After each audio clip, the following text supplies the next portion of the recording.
Hello friends, welcome to KD academy. सबसे पहले तो आपका इस चैनल पर जुड़ने के लिए बहुत बहुत धन्यवाद फ्रेंड्स। कल हमने प्रकरण 4 कंप्लीट कर लिया था भक्ति काल का।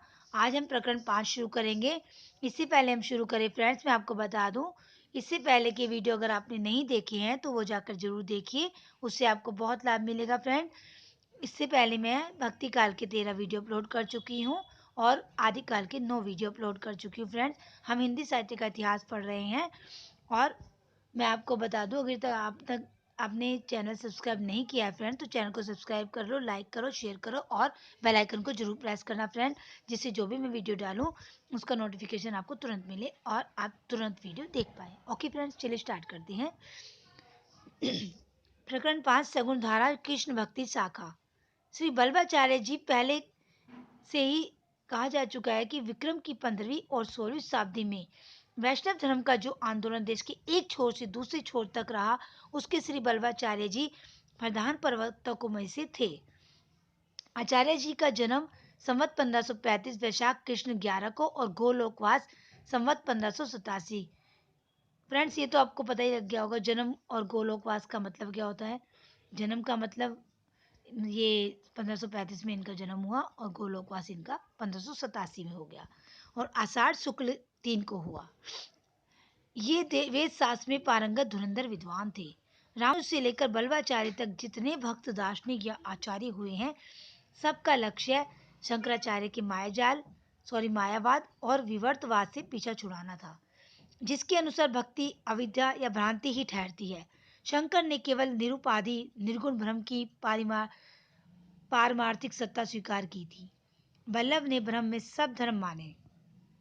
सारी सृष्टि को उन्होंने लीला के लिए ब्रह्म की आत्मकीर्ति कहा।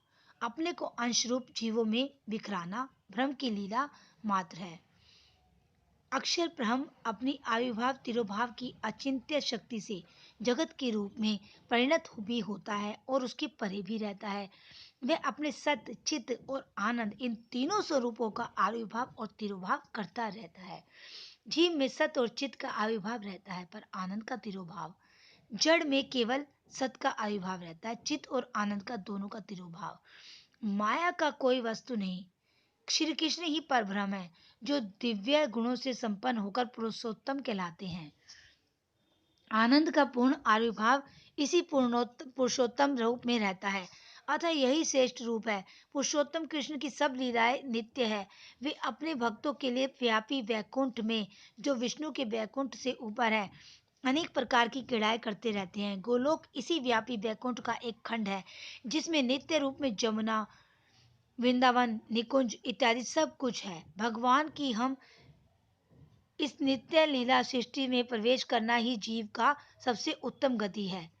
शंकर ने निर्गुण को ही ब्रह्म का पारिमार्थिक या असली रूप कहा था और सगुण को व्यवहारिक या माइक। बल्लभाचार्य ने बात उलटकर सगुण रूप को ही असली पारमार्थिक रूप बताया। ओके फ्रेंड्स, शंकराचार्य के बारे में बताया कि इन्होंने निर्गुण को ही ब्रह्म पारमार्थिक कहा और उन्होंने सगुण को। ये डिफरेंस देख लीजिए फ्रेंड्स, बल्लभाचार्य में और शंकराचार्य में। बल्लभाचार्य ने बात उलटकर सगुण रूप को ही असली पारमार्थिक रूप बताया और निर्गुण को उसका अंशतः तिरोहित रूप कहा।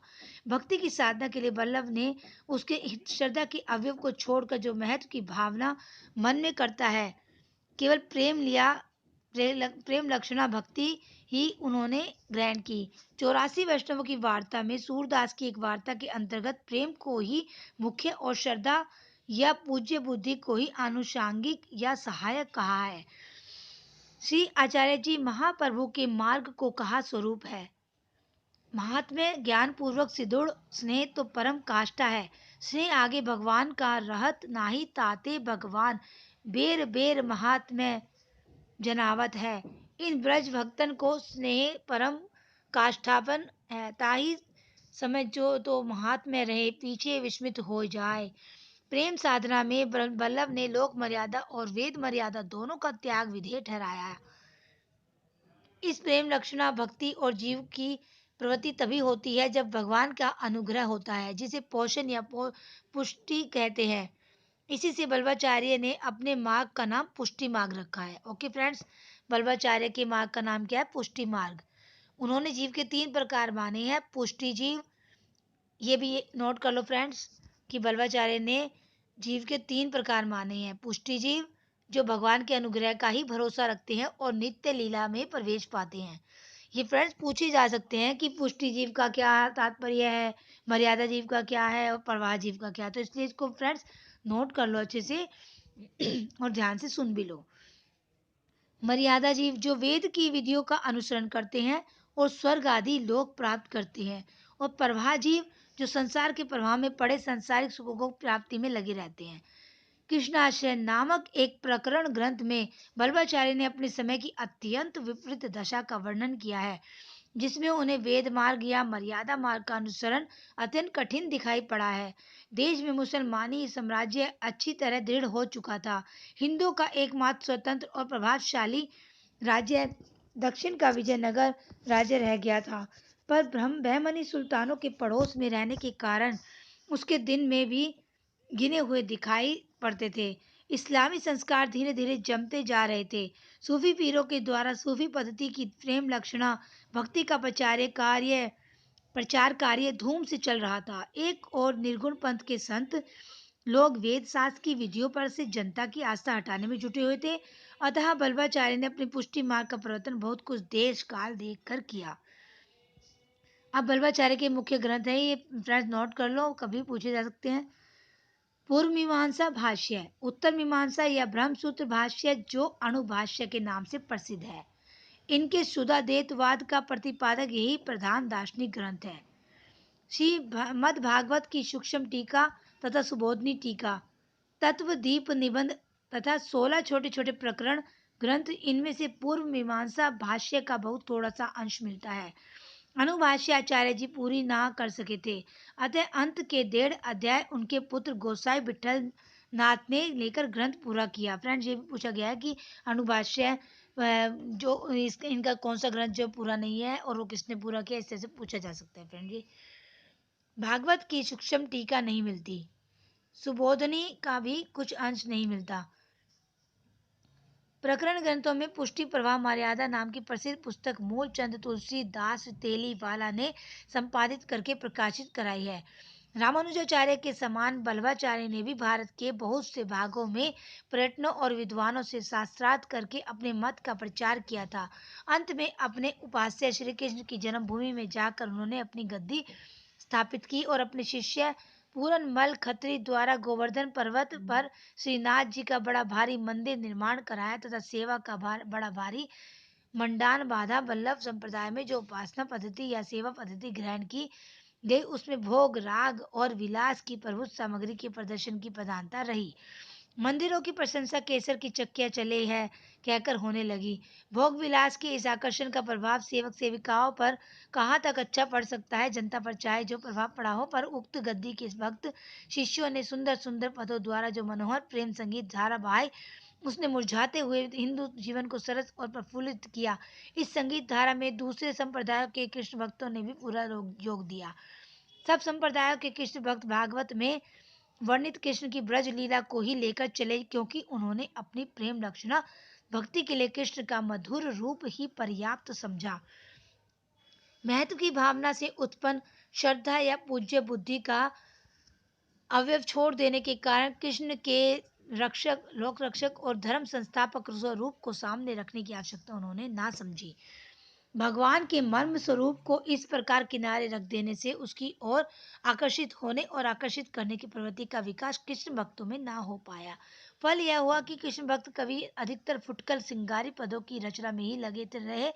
उनकी रचनाओं में न तो जीवन के अनेक गंभीर पक्षों के मार्मिक रूप स्फुरित हुए, न अनेक रूपता आई। श्री कृष्ण का इतना चरित्र ही उन्होंने ना लिया जो खंड काव्य महाकाव्य आदि के लिए पर्याप्त होता। राधा कृष्ण की प्रेम लीला ही सबने गाई।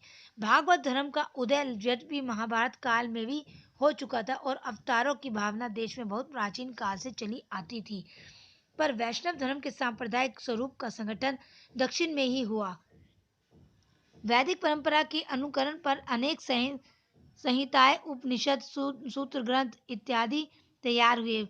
श्रीमद् भागवत में श्री कृष्ण के मधुर रूप का विशेष वर्णन होने से भक्ति क्षेत्र में गोपियों के ढंग के प्रेम का माधुर्य भाव का रास्ता खुला। इसके प्रचार में दक्षिण के मंदिर की देवदासी प्रथा विशेष रूप में सहायक हुई। माता पिता मंदिरों में लड़कियों को चढ़ा आते थे, जहां उनका विवाह भी ठाकुर जी के साथ हो जाता था। फ्रेंड्स, आप कुछ मानते ही होंगे, जानते होंगे कि देवदासी का सिस्टम था पहले। उसके लिए मंदिर में प्रतिष्ठित भगवान की उपासना प्रतिरूप में विधेय थी। इन्हीं देवदासियों में कुछ प्रसिद्ध भक्तिनें भी हो गई है। दक्षिण में अंदाल इसी प्रकार की एक प्रसिद्ध भक्तिनी हुई, जिनका जन्म संवत 773 में हुआ था। अंदाल के पद द्रविड़ भाषा में तिरुप्पावई नामक पुस्तक में मिलते हैं। अंदाल एक स्थल पर कहती है, अब मैं पूर्ण यौवन को प्राप्त हूँ और स्वामी कृष्ण के अतिरिक्त और किसी को अपना पति नहीं बना सकती। इस भाव की उपासना यदि कुछ दिन चले तो उसमें गुहा और रहस्य की प्रवृत्ति हो ही जाएगी। रहस्यवादी सूफियों का उल्लेख ऊपर भी हमने बताया था पहले फ्रेंड्स आपको, जिनकी उपासना भी माधुर्य भाव की थी। मुसलमाने में इन सूफियों का प्रभाव देश की भक्ति भावना के स्वरूप पर बहुत कुछ पड़ा। माधुर्य भाव को प्रोत्साहन मिला। माधुर्य भाव की जो उपासना चली आ रही थी, उसमें सूफियों के प्रभाव से आभ्यंतर मिलन, मूर्छा, उन्माद आदि की भी रहस्यमय योजना हुई। मीराबाई और चैतन्य महाप्रभु दोनों पर सूफियों का प्रभाव पाया जाता है। फ्रेंड, बल्बाचार्य हो गए हैं। अब आप आपको सूरदास जी करा रहे हैं। सूरदास जी भी इसके मेन कवि हैं। इसमें फ्रेंड्स ये अष्टछाप के कवि आएंगे कृष्ण काव्य में। ये भी आपको आगे चल के पता चलेगा। अष्टछाप के कवि बहुत इंपॉर्टेंट है फ्रेंड्स। इसकी अष्टछाप के कवि की 1565 में स्थापना हुई थी इनकी, मतलब इन्होंने बनाया था अपना दल। ओके फ्रेंड्स, अभी मैं आगे बताऊंगी आपको डिटेल में। पहले हम सूरदास जी को पढ़ लेते हैं। सूरदास जी का वृत्त 84 वैष्णव की वार्ता में केवल इतना ज्ञात होता है कि ये पहले गऊघाट, आगरे तथा मथुरा के बीच पर एक साधु या स्वामी के रूप में रहा करते थे और शिष्य किया करते थे।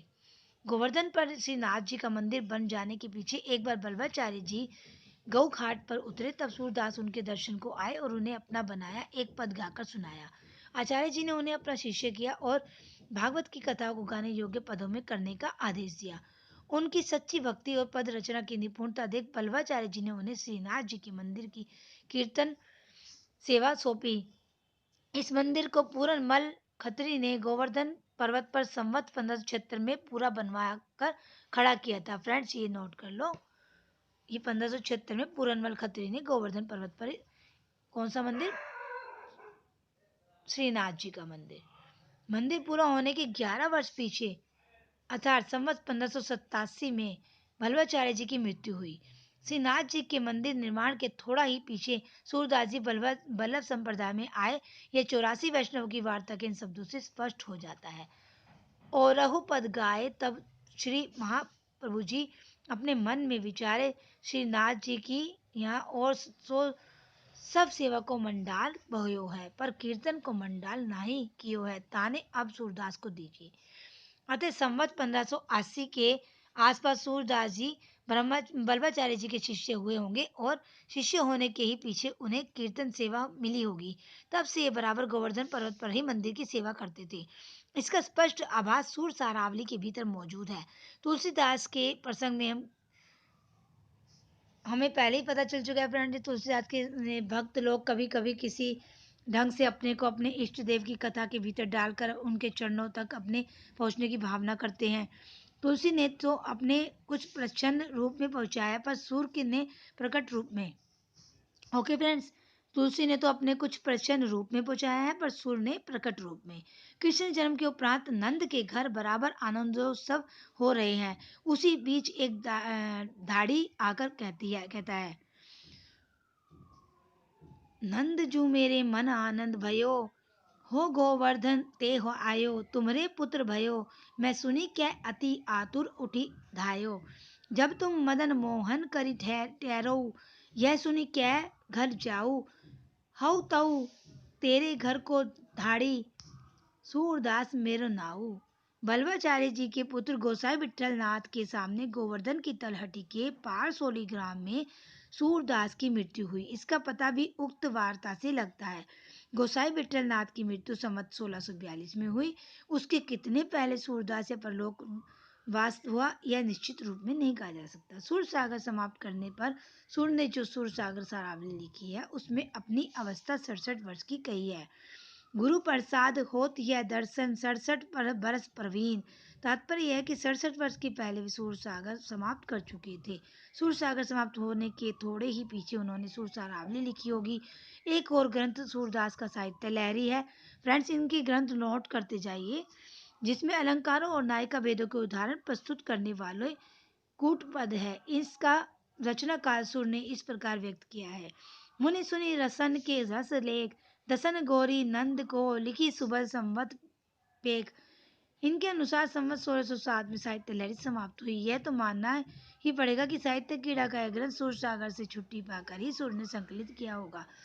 2 वर्ष पहले यदि सरावली की रचना हुई है तो हम कह सकते हैं कि संवत 1605 में सूरदास जी 67 वर्ष के थे।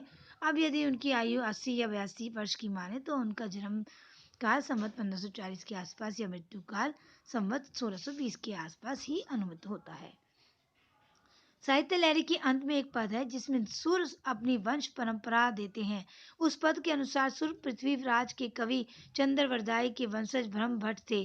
चंद कवि के कुल में हरिचंद हुए, जिनके 7 पुत्रों में सबसे छोटे सूरजदास या सूरजदास थे। शेष 6 भाई जब मुसलमानों से युद्ध करते हुए मारे गए तब अंधे सूरदास बहुत दिनों तक इधर उधर भटकते रहे। एक दिन वे कुएं में गिर पड़े और 6 दिन उसी में पड़े रहे। 7वें दिन कृष्ण भगवान उनके सामने प्रकट हुए और उन्हें दृष्टि देकर अपना दर्शन दिया। भगवान ने कहा कि दक्षिण के प्रबल ब्राह्मण कुल द्वारा शत्रुओं का नाश होगा और तू सब विद्याओं में निपुण होगा। इस पर सूरदास ने वर मांगा कि जिन आंखों से मैंने आपका दर्शन किया उनसे अब और कुछ ना देखूं और सदा आपका भजन करूं। कुएं से जब भगवान ने उन्हें बाहर निकाला तब वे जो कि त्यों अंधे हो गए और ब्रज में आकर भजन करने लगे। वहां गोसाई जी ने उन्हें अष्टछाप में लिया। हमारा अनुमान है कि साहित्य लहरी में यह पद पीछे किसी भाट के द्वारा जोड़ा गया है। प्रबल दक्षिण वृप कुल तय शत्रु हुए न है नाश। इसे सुर के बहुत पीछे की रचना बता रही है। प्रबल दक्षिण विप्र कुल से साफ पेशवावारों की ओर संकेत है। इसे खींचकर अध्यात्म पक्ष की ओर मोड़ने का प्रयत्न व्यर्थ है। सारांश यही है कि सूरदास का जो थोड़ा सा वृत्त 84 वैष्णव की वार्ता में मिलता है उसी पर संतोष करना पड़ता है। यह वार्ता भी यद्यपि वल्लभाचार्य जी के पौत्र गोकुलनाथ जी की ही कही जाती है, पर उनकी लिखी नहीं जान पड़ती। इसमें कई जगह गोकुलनाथ जी के श्रीमुख से कही हुई बातों का बड़े आदर और सम्मान के शब्दों में उल्लेख है और वल्लभाचार्य जी की शिष्या न होने के कारण मीराबाई को बहुत बुरा भला कहा गया है और गालियां तक दी गई है। रंग ढंग से यह वार्ता गोकुलनाथ जी के पीछे उनके किसी गुजराती शिष्य ने रचना जान पड़ती है। सॉरी फ्रेंड, गुजराती शिष्य की रचना जान पड़ती है। भक्तमाल में सूरदास के संबंध में केवल यही छप्पे मिलता है। उक्ति चोज अनुप्रास बरन अस्थिति अति भारी बचन प्रीति निर अद्भुत तुकधारी प्रतिबिंबित दिव्य दृष्टि हृदय हरि लीला भासी जन्म कर्म गुण रूप सबे रसना प्रकाशी विमल बुद्धि गुण और की जो यह पुन श्रवणवनिनी धरे सुर कभी तो सुनि कौन कवि जो नहीं सिर चालन करे। इस छप्पे में सुर के अंधे होने भर का संकेत है जो परंपरा से प्रसिद्ध चला आता है। जीवन का कोई विशेष प्रमाणिक वृत्त न पाकर इधर कुछ लोगों ने सुर के समय के आसपास के किसी ऐतिहासिक लेख में जहाँ कहीं सूरदास नाम मिला है वहीं का वृत्त प्रसिद्ध सूरदास का घटाने का प्रयत्न किया है। ऐसे 2 उल्लेख लोगों को मिले हैं।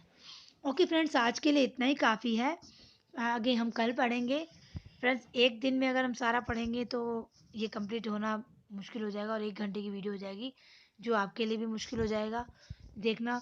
ओके फ्रेंड्स, थोड़ा थोड़ा डेली करेंगे जिससे आप डेली प्रैक्टिस करेंगे और टच में रहेंगे पढ़ाई के।